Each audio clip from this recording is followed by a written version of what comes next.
So if you're looking for a fairly cheap day and night handheld spotting scope, then perhaps this is the one for you. This is the Pard NV019. I've got it for a review. I'll tell you what I think about it, the good and the bad and the ugly. So keep watching.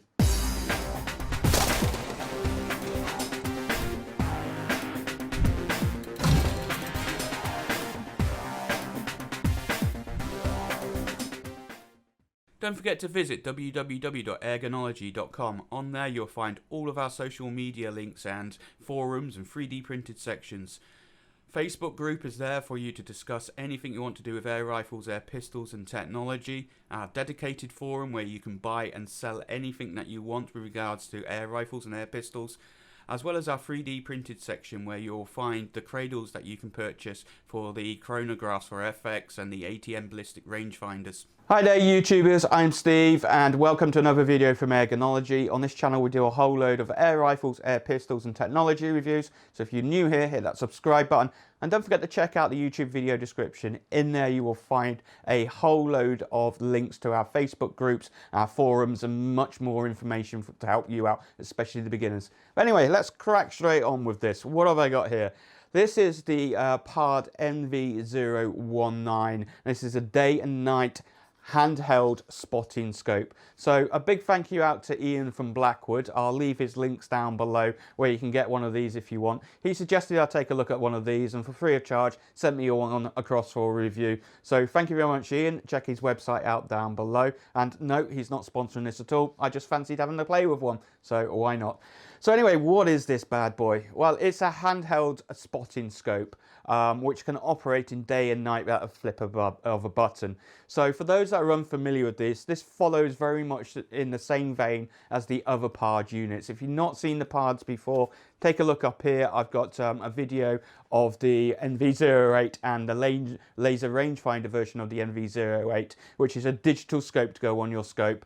This is basically a stripped down, much cheaper. This is retailing around about 180 to 190 pounds. So like I said, check out the links down below. But it's a nice, simple, lightweight handheld unit with the battery in it as well. We're looking at about 370 kilograms, so it's fairly light. And as you can see in the size of my hand here, realistically we're looking at about 20 centimeters there by about 9 centimeters wide. So nice, simple, handheld, portable. You can see the strap here just fits in the palm of your hand and you look through that.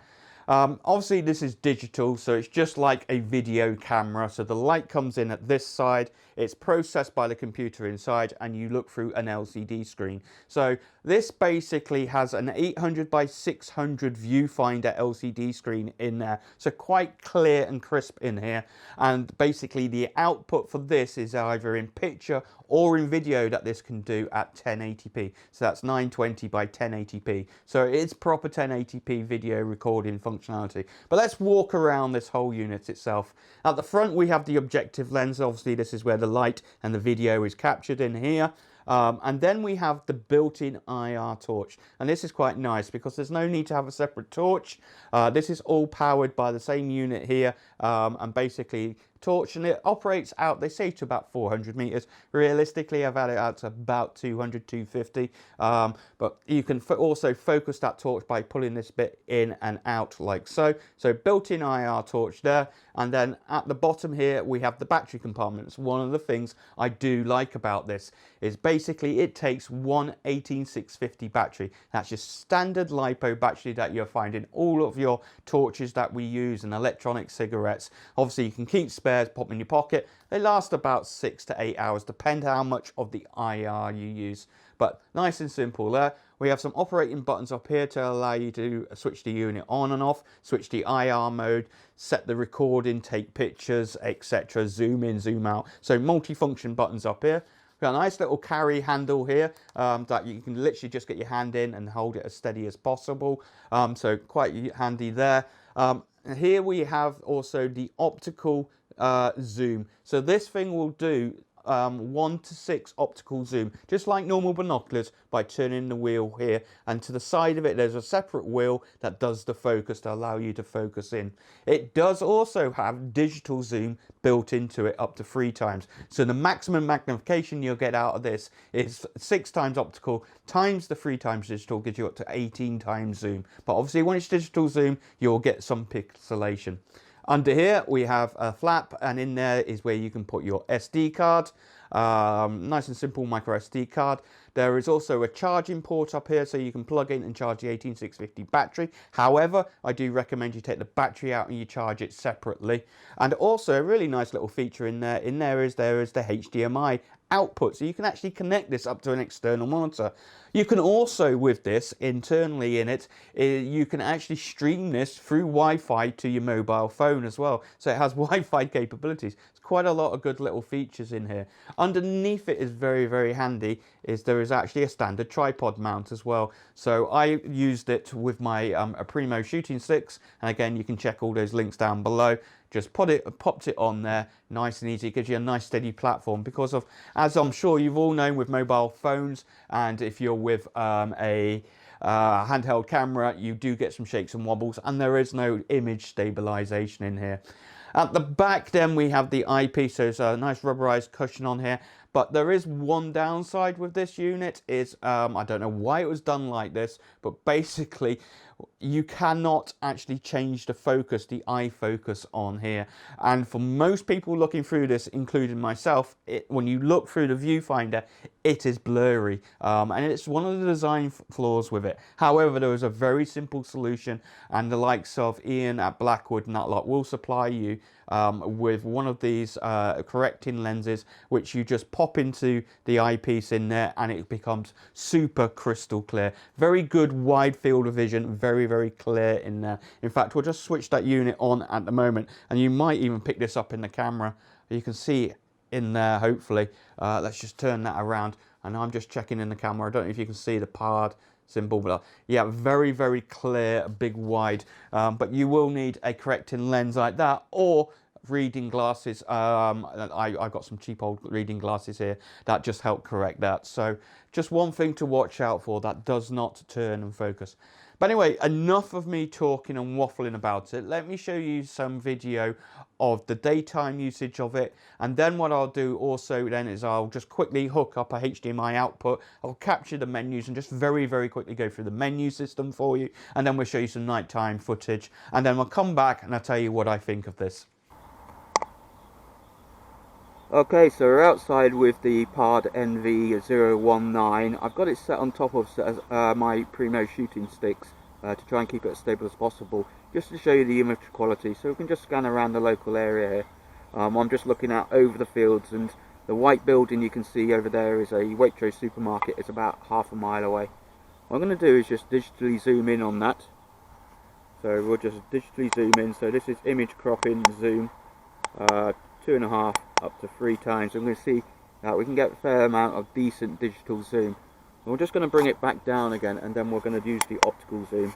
So when we use the optical zoom, you will find that the focus will shift quite a bit, so you do need to change the focus around. So we'll just come in a bit closer, I think, and get it as close as we can get it. There we go, that's nearly right. There we go, that's about as good as I can get it. So now we are at 6 times optical zoom now, and again, of course, we can now digitally zoom in as well. So I'm just going to digitally zoom in on this. So 1.5, 2, 2.5, and 3 times zoom. So we got a grand total there of 18 times zoom when we add the optical and the digital together, and then we'll just flip it back out again. And then we'll come all the way back out and drive it all the way down, and set the focus again, and there we go. So we can see the sort of distance that we're looking out there at, and just get this focus right. It's quite difficult at times to get the focus just right, but there we go. And then we can just scan around and have a look. Okay, so hopefully that shows you what the zoom's like on the Pard and the image quality in daylight. So I'm just going to switch the Pard on here, and now I've got the Pard connected up to my USB capture card here using the HDMI port. So as we can see here now, what you're looking at here is the exact view that you would see through the eyepiece. So this is actually a 800 by 600, and you can see where I'm just scanning around here.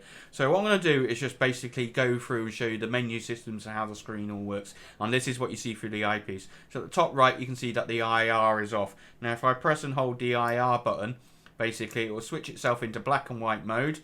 And then if I press it again, it will go into IR1. You can actually see the IR torch shining off my monitor. And if I press it the next time, IR2, IR3. So it's got 3 levels of IR, taking it out to about 250, 300 meters, and then the IR off. If I press and hold again, it will go back into color mode, and you can hear the little filter flip up and down.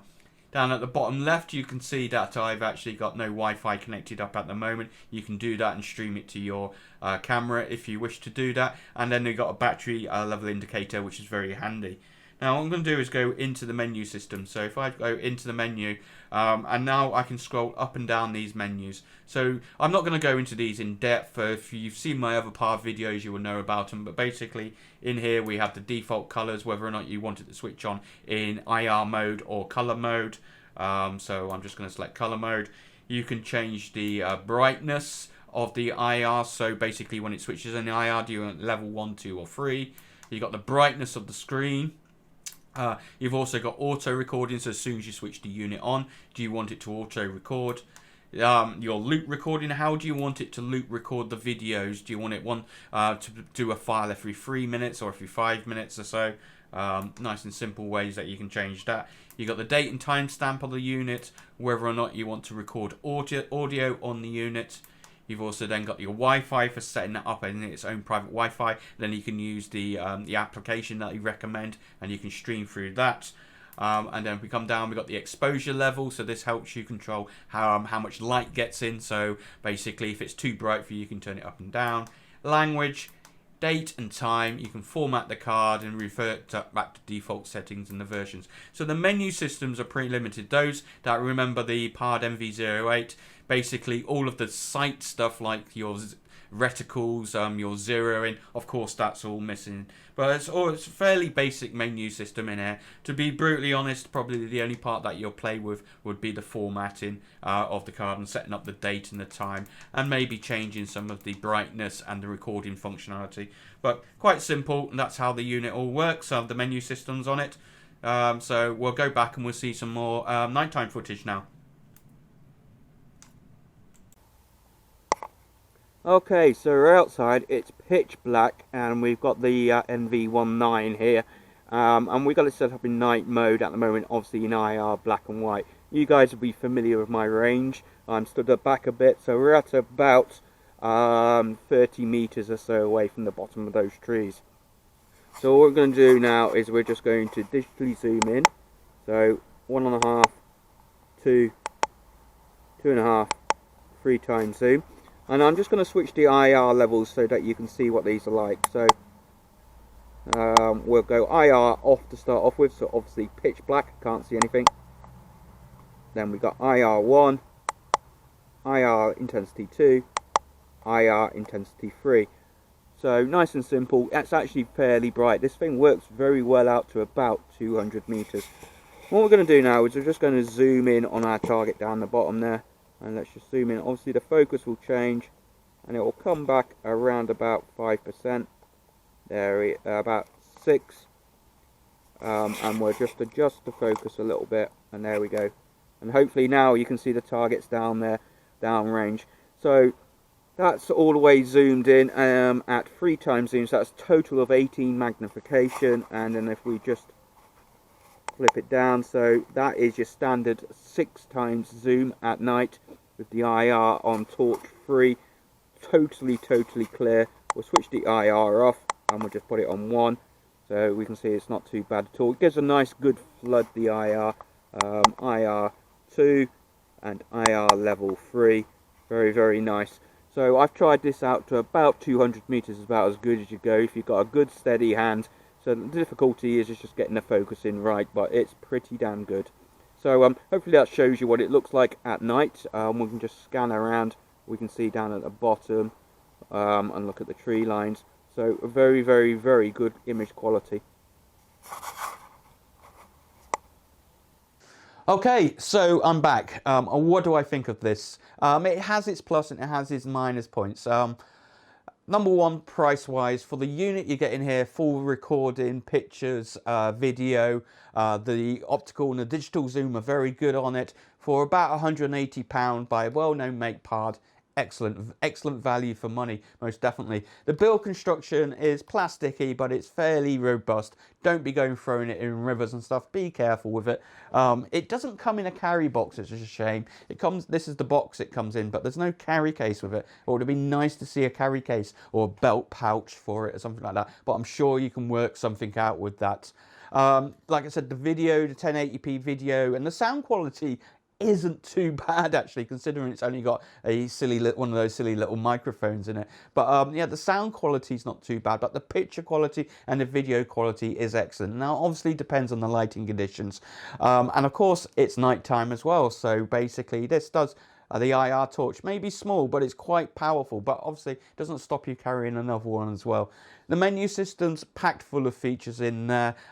Generally, you're probably not going to use them much. Maybe just format the card on there. But yeah, very, very handy in there. Like I said, the optical and the digital zoom are very good. Hopefully you saw the daytime footage that I showed you of the supermarket, how well and crystal clear it is. I do love the fact that the battery in here is an 18650 battery. You can just pop one out, pop one in. You're never going to run out if you carry spares with you. So very, very, very handy. And the HDMI output, believe it or not, it's very, very useful for those that want to share or use a separate screen or something like that, or for teaching purposes. Very, very good. And the grip, the feel of it in the hand, and it's lightweight. Like I said, it's under 400 grams, even with the battery in. Pretty damn good. However, there are some downsides of it.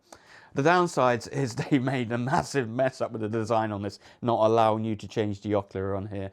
Basically, it's built for short-sighted people. So make sure you get a corrector lens, or you at least try one of these out in the shop using your glasses that you would normally use to make sure you see, because of it is blurry if you look through here. If you've got good eyesight, it's blurry. You will need some sort of collector. So make sure you get one of those. I know Blackwood do them, and I certainly got sent one when I got it for review. The focusing can be very fussy. When you zoom, optical zoom in and out, you've got to change the focus. You know, basically at 1x zoom up to, and then you zoom, optical zoom up until 5x zoom, the focus goes all over the place. When it hits 6, the focus is the same as 1x zoom. There's no autofocus in there. I'd love to have seen autofocus, but yeah, the manual focus on there is a bit fiddly. It gets a bit of getting used to, and it can become a bit cumbersome if you've got some gloves on there. So a bit of patience, a bit of practice with it, definitely. There's no image stabilisation in there, so as you would have seen, my camera footage was a little bit shaky. So I do recommend, if you're going to use it as a spotting scope, stick it on something like some Primo sticks like this, tripod attachment, and away you go. Pretty good. So the video quality is pretty good, but obviously you do get a bit of graining as you digitally zoom in. It's the same with any digital zoom on here. The microphone is actually surprisingly good. I was expecting it to be pretty bad, but you could hear me talking. All I've done is enhance the video, the sound quality a little bit, just lifted the levels up, but actually it's not too bad as well. The Wi-Fi application, it doesn't have its own proprietary Wi-Fi application, unlike the ATN type scopes. It uses a free one from China. It's rubbish. To be brutally honest, I don't think you're ever going to use it with that. And like I said, I just wish it had autofocus. It would make it so much easier to use. So like I said, yeah, just make sure that if you do get one of these for the price, very good price, make sure you get a corrector lens, or at least try it with your eyes first to make sure how it works and whether or not you need the lens on there. But yeah, I think it's a nice quality little item. It's got a few flaws with it, but for the price and for its functionality, and if you're after something that basically you're out in the field, you're looking after pheasants or you're looking for the foxes or something, then obviously, like so, it works great. A lot of people will ask me, can you attach this to your rifle? To be brutally honest, I won't see why you'd want to do that. Yes, you could probably do it, but you've got no crosshairs in here, nothing to do that. So you're not going to be using this as a scope, night scope on top of your rifle. This is purely a handheld spotting scope. But anyway, I hope you like this review. I'd love to know your thoughts. Have you got one of these, the 19 from Pard? I'd love to know what you think about it. Leave your thoughts and your comments down below. As always, I've tried to reply to them. If you're not subscribed yet, please hit that subscribe button, and I'll see you now in the next video.